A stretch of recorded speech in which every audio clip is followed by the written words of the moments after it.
একদমই হঠাৎ মেঘের আগমনে পরিবেশটা নিষ্কালো হয়ে গেছে। প্রকৃতি এমনই সুন্দর, মানে যখন তখন রূপ বদলাতে পারে।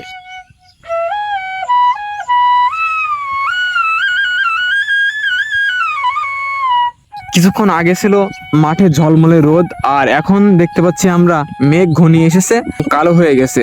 যেহেতু বর্ষাকাল, তো বর্ষাকালে যে কোনো সময় বৃষ্টি আসবে এবং যে কোনো সময় রোদ বেরোবে। তো এখন সন্ধে হওয়ার অনেকটা আগে, আসরের আজান দেওয়ার কিছুক্ষণ পরেই হঠাৎ আকাশে মেঘ জমেছে, কালো মেঘ।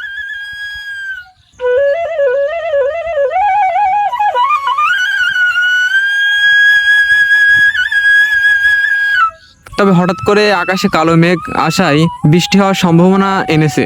মেঘগুলো বাতাসে উড়ছে এবং যেখানেই মেঘগুলো বেশি জমে যাচ্ছে ঠিক সেখানে কিন্তু বৃষ্টি হয়। আর এটা হচ্ছে বর্ষাকাল।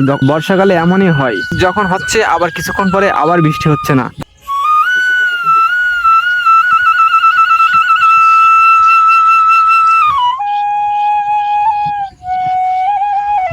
পশ্চিম আকাশে আমরা দেখছি মেঘগুলো সবই যাচ্ছে এবং ওখানে জমা হবে। পশ্চিম আকাশে যখন মেঘ সব একত্রিত, তখনই কিন্তু বৃষ্টি হয়।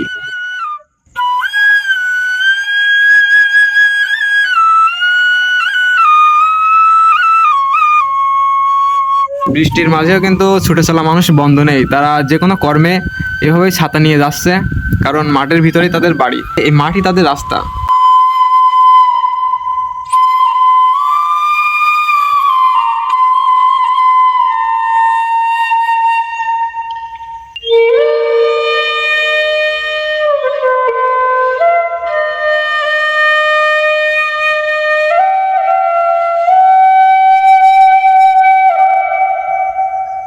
তো মাঠের পরিবেশটা ইতিমধ্যেই কিন্তু চেঞ্জ হয়ে গেছে, ইতিমধ্যে পাল্টে গিয়েছে। কালো মেঘে আধার ঘনিয়ে এসেছে। এটা একটি আম বাগান, তবে আম গাছগুলো বাড়ার আগেই অনেকেই ভেঙে দিয়েছে, যেভাবে হোক ভাঙা পড়েছে, যে কারণে বাগানটি পরিপূর্ণ হয়ে উঠতে পারেনি।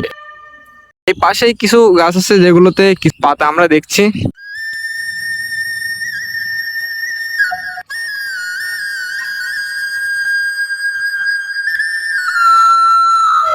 আরেকটা কথা আপনাদের সাথে না বললেই নয়, এরকম আধার দেখলে সেখানে থাকার কোনো দরকার নেই, বাড়ির দিকে থাকতে হবে এবং নিজেকে সেভ করতে হবে। বর্ষাকালে বৃষ্টি আসবে, এটাই স্বাভাবিক, তো নিজেকে সেভ রাখতে হবে, নিজেকে সেভ থাকতে হবে।